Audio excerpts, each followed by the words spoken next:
Y a-t-il de la vie à l'extérieur du système solaire? Depuis de nombreuses années, la possibilité de l'existence de vie extraterrestre à l'extérieur de notre système solaire est un sujet fascinant qui attire l'attention des scientifiques et du grand public. D'ailleurs, les récentes avancées technologiques et techniques ont contribué à renforcer cette hypothèse. En effet, l'univers est si vaste qu'il est peu probable que nous soyons complètement seuls. Penser le contraire serait de l'aveuglement volontaire. Mais si les extraterrestres existent, comment les trouver? L'un des principaux domaines de recherche est la détection de planètes en dehors de notre système solaire qui pourraient avoir des conditions similaires à celles de la Terre comme une zone d'habitabilité potentielle. Les scientifiques utilisent des techniques comme la détection par transit et la détection par perturbation pour détecter ces planètes. Des exoplanètes telles que Kepler 186f, Kepler 438b et Proxima b ont été identifiées comme étant des planètes rocheuses en dehors de notre système solaire qui pourraient avoir des conditions favorables à la vie.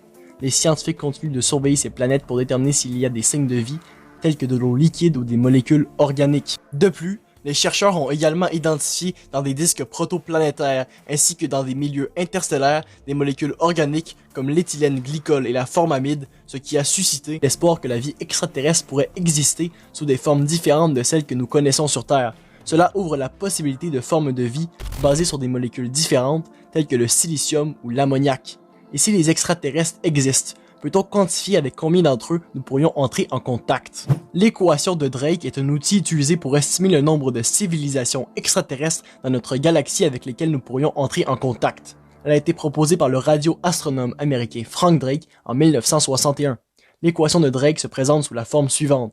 N est égal à R fois Fp fois Ne fois Fl fois Fi fois Fc fois L, où N est le nombre de civilisations extraterrestres dans notre galaxie avec lesquelles nous pourrions entrer en contact, R est le taux de formation de nouvelles étoiles dans notre galaxie, Fp est la fraction de ces étoiles qui ont des planètes, Ne est le nombre moyen de planètes par étoile qui sont dans la zone habitable, c'est-à-dire la zone où la température permet la présence d'eau liquide, Fl est la fraction de ces planètes qui ont une forme de vie, Fi est la fraction de ces formes de vie qui ont évolué pour devenir des intelligences, Fc est la fraction de ces intelligences qui ont développé une technologie de communication à distance, L est la durée de temps pendant laquelle ces civilisations sont en mesure de communiquer.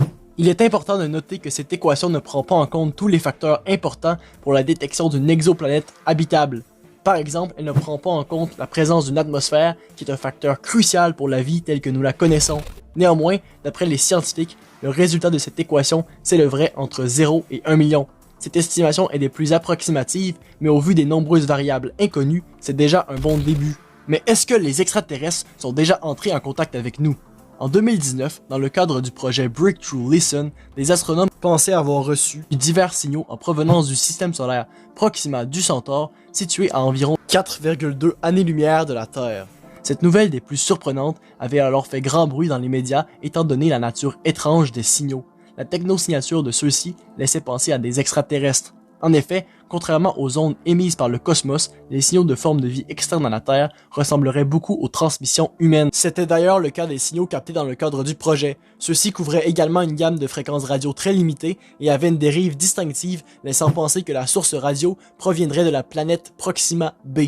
Cette dérive indique normalement un rapprochement et un éloignement répété de la source par rapport à la Terre, comme une planète en orbite. Malheureusement, des études plus approfondies effectuées depuis la détection de ces signaux ont montré que ces derniers ne proviendraient pas de Proxima Centauri, mais bien de la Terre. Cela n'a donc rien à voir avec la présence d'extraterrestres. Jusqu'à aujourd'hui, aucun signal extraterrestre n'a été détecté par les humains, malgré que les fausses alertes se soient multipliées ces dernières années. Mais si tout porte à croire que la vie existe à l'extérieur de notre système solaire, pourquoi n'avons-nous pas été contactés par des extraterrestres? C'est la question que s'est posée Enrico Fermi, un astronome qui se demandait pourquoi nous n'avons pas encore détecté de signes de vie extraterrestres malgré l'immensité de l'univers et la probabilité de la vie ailleurs.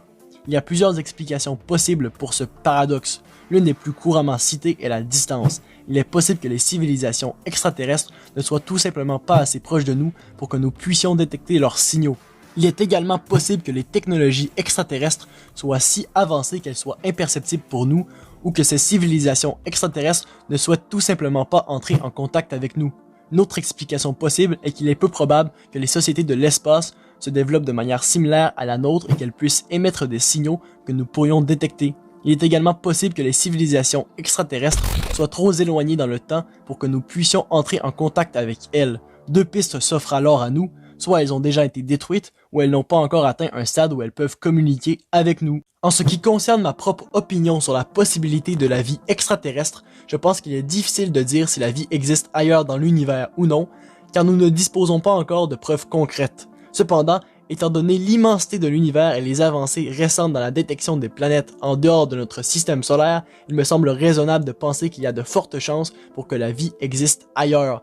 En tout cas, je crois qu'il est important de poursuivre la recherche et l'exploration pour découvrir la réponse à cette question fascinante.